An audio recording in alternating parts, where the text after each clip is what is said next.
For many Canadians who are interested in the country's political history, especially its federal leaders, the prime ministers, John Diefenbaker remains somewhat of an enigma. He was one of the most tireless orators among the and one of the most sharp-tongued orators among the Canadian prime ministers, similar in that respect to Arthur Meighen. Contrary to Meighen, he was able to serve anyway 6 years as prime minister, but still there was a widespread sense that his rhetoric simply did not match his political accomplishments, or rather his political accomplishments did not even nearly rise to his rhetorical heights levels. And although he did retain his seat in the House of Commons 16 years after his defeat as prime minister and died in that office, having served 39 years continuously as a member of the House of Commons, still there was a sense that he was a below average prime minister when it came to his accomplishments. John George Diefenbaker was born in Neustadt, Ontario in September 1895 and died in Ottawa in August 1979, aged 83, while working on some parliamentary speeches or other papers of a heart attack.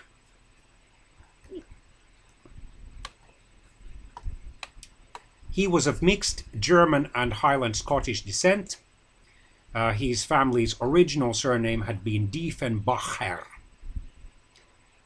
In 1903, aged 7 or 8, he migrated with his family west to the portion of the Northwest Territories, which in 1905 became the province of Saskatchewan. He grew up there and considered it his home province. He was interested in politics from a young age. Indeed, at age 14 in 1910, he met then Prime Minister of Canada, Wilfrid Laurier, who expressed the hope that the young Diefenbaker would have a great role in Canada or a great future. Until he was elected to the House of Commons in 1940, he was defeated in some elections, federal and provincial ones, in the 1920s and 1930s. He graduated as a lawyer and practiced fairly successfully in rural Saskatchewan.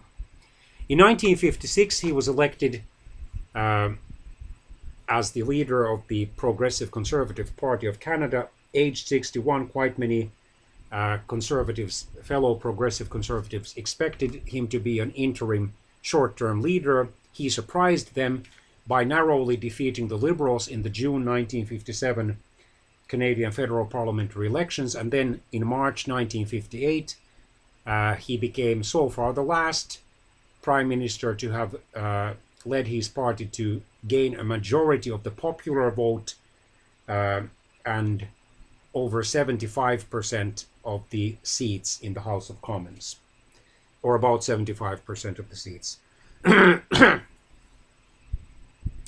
He appointed the first female cabinet minister in the Canadian history, as well as the first Aboriginal member of the Senate. Since he was neither purely of English Canadian nor purely of French Canadian origin, many immigrant Canadians, especially young ones, admired him, although he had clear British sympathies. He persuaded the Canadian Parliament to pass the Canadian Bill of Rights, although as an ordinary law it didn't have the same force as the current Charter of Rights and Freedoms, which is enshrined in the Canadian Constitution.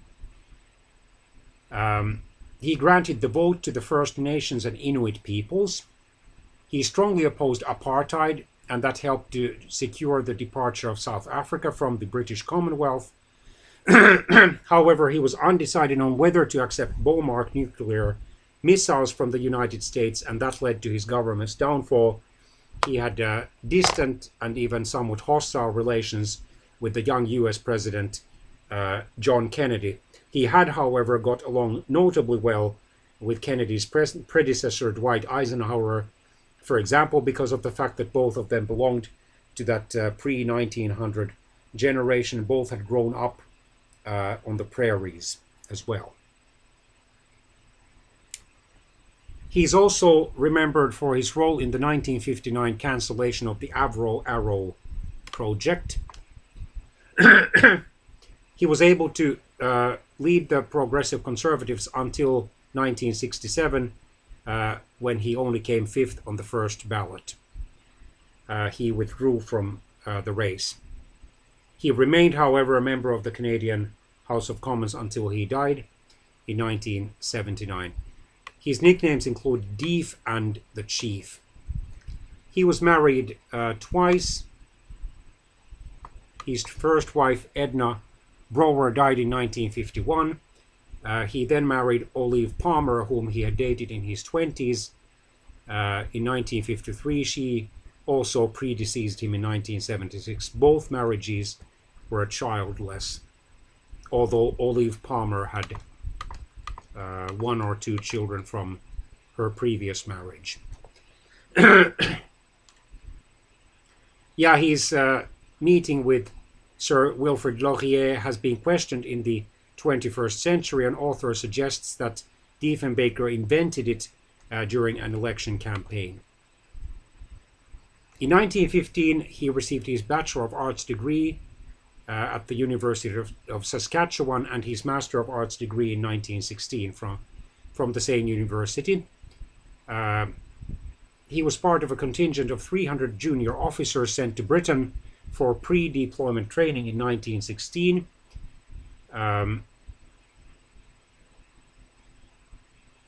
After leaving the army in 1917, Diefenbaker returned to Saskatchewan.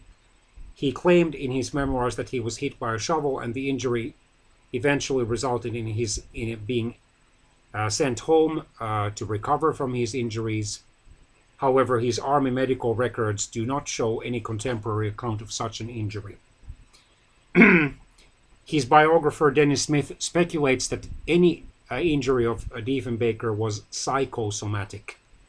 He received his law degree in 1919, the first student to secure 3 degrees from the University of Saskatchewan.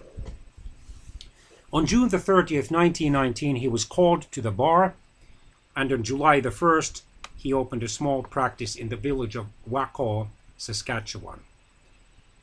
As a small-town barrister, he won approximately half of his cases, rarely calling defense witnesses. Therefore, he avoided the possibility of rebuttal witnesses for the Crown and securing the last word for himself.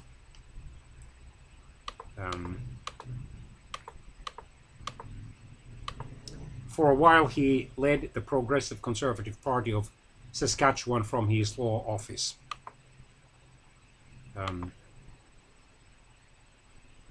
He staked out a position on the populist left of the Progressive Conservatives.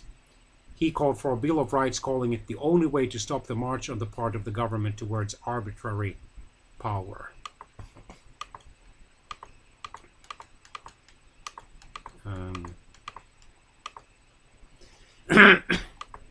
When he became Prime Minister in June 1957, Canada was entering a recession.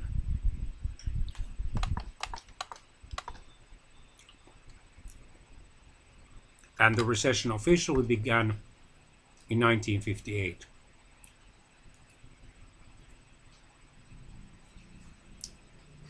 The Canadian Finance Minister Fleming and Bank of Canada Governor James Coyne proposed that the wartime victory bond issue,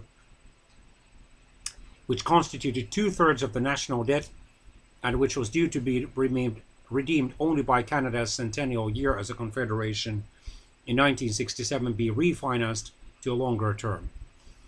Diefenbaker had a difficult time making a decision. Then a nationwide campaign took place and 90% of the bonds were converted. However, this transaction increased the money supply, which in future years would hamper the government's efforts to respond to unemployment.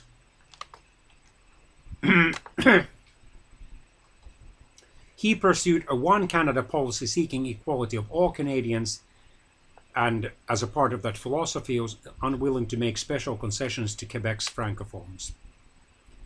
By mid-1961, differences in monetary policy led to open conflict with Bank of Canada Governor Coyne, who adhered to a tight money policy.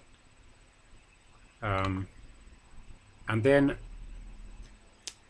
during the 1962 election campaign, funny defense dollars were distributed, referring to the fact that the Canadian dollar had been devalued to 92.5 US cents. Previously, it had hovered in the range from 95 cents to par with the US dollar.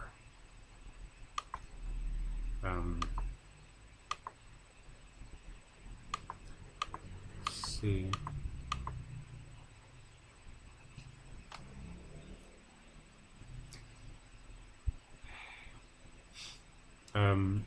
Diefenbaker initially was inclined to approve Kennedy's request that nuclear weapons be stationed on Canadian soil as a part of the NORAD, North American Defense System. However, when in August 1961 a letter from Kennedy which urged this was leaked to the media, Diefenbaker became angry and started to oppose the policy. He also was influenced by a massive demonstration against nuclear weapons which took place on Parliament Hill in Ottawa. By 1962, the US government was becoming increasingly concerned at the lack of a commitment from Canada to take nuclear weapons.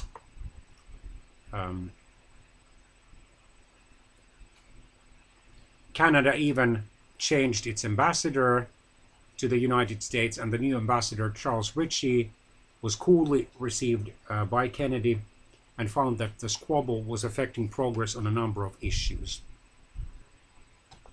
Kennedy quietly seems to have favored the Liberals during the 1962 Canadian election campaign. Because of their hostile and distant relations, Kennedy chose not to consult with Diefenbaker before making decisions on what actions to take during the Cuban Missile Crisis in October 1962. In January 1963, the NATO Supreme Commander General Lauris Norstad visited Ottawa in one of a series of visits to member nations before his retirement. At a news conference, he stated that if Canada did not accept nuclear weapons, it would not be fulfilling its commitments to NATO. Newspapers across Canada criticized Diefenbaker, who was convinced the statement was part of a plot by President Kennedy to bring down his government. And then Douglas Harkness, the Canadian Defense Minister, resigned in early February 1963.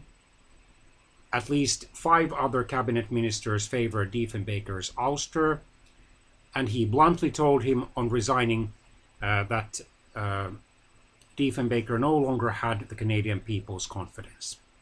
Diefenbaker then asked ministers supporting him to stand, and when only about half did, stated that he was going to see the Governor-General to resign, and that Fleming would be the next Prime Minister. Green called his cabinet colleagues a nest of traitors, but eventually cooler heads prevailed, and the Prime Minister was urged to return and to fight the motion of non-confidence scheduled for February the 4th, 1963. However, all the 3 opposition parties, the Liberals, New Democrats and Social Creditors, voted against the government, and it fell by a vote of 142 to 111. This resulted in a snap federal election, which was held in April 1963. The Liberals won a plurality of seats. Diefenbaker was able to serve as the official opposition leader until 1967, but then he badly lost the leadership contest. It was won by Nova Scotia Premier Robert Stanfield. His farewell words to the delegates were, "My course has come to an end. I have fought your battles, and you have given me that loyalty that led us to victory more often than the party has ever had since the days of John A. Macdonald. In my retiring, I have nothing to withdraw in my desire to see Canada, my country and your country, one nation. By 1972, had grown disillusioned with Trudeau, but he was ironically delighted at Stanfield's humiliation in 1960, and had especially gloated at the defeat of his enemy within the Conservative Party, Dalton Camp, who had worked to bring him down in 1967. He failed in his bid to enter the House of Commons. He delivered a fiery speech at the February 1976 Progressive Conservative Leadership Convention, accusing Prime Minister Trudeau of disregarding the Parliament and of increasing the expenditures to the level that was 7 times higher as during Diefenbaker's own government. He then accused the Prime Minister of showing contempt for Parliament because he only had a 1.5 or 2 years parliamentary experience, although the real target of the speech was a major candidate for the Progressive Conservative leadership, Brian Mulroney, who had never contested a public legislative election, even at the municipal level. Diefenbaker's speech was seen as a factor that contributed to Mulroney's loss in the leadership contest. He came third after Joe Clark of Alberta and Claude Wagner of Quebec. In 1978, Diefenbaker announced that he would be a candidate in one more federal election, and he was able to prevail over the NDP candidate Stan Hoofdeboe by 4,000 votes in May 1979. Hoofdeboe won the seat in a by-election after Diefenbaker died. Diefenbaker died while working on parliamentary papers in August 1979. He had extensively planned his funeral consultation with government officials. He lay in state in the Hall of Honor in Parliament for 2.5 days. 10,000 Canadians passed by his casket. The maple leaf flag on the casket was partially obscured by the red ensign. He and his second wife, Olive Diefenbaker, rest outside the Diefenbaker Centre, built to house his papers on the campus of the University of Saskatchewan, his alma mater. Most of the policies that Diefenbaker held dear did not survive the 16 years of Liberal rule which followed his fall. By the end of 1963, the first of the Beaumark warheads entered Canada, where they remained until 1984. Not until 1989 did Canada join the Organization of American States. Diefenbaker's Bill of Rights remains in effect, although as a non-constitutional statute, it can be overridden by any other law. He was the first Prime Minister to appoint women and ethnic minorities to the federal cabinet. Under Diefenbaker, Canada finally achieved truly universal adult suffrage with the granting of the vote to Native Canadians in 1960. The removal of explicit racial discrimination from the criteria for admission to Canada under the Immigration Act of 1961 was a factor in the creation of today's multicultural and multi-ethnic Canada. So his legacy was not totally a failure, although he was not one of the greatest Canadian prime ministers either.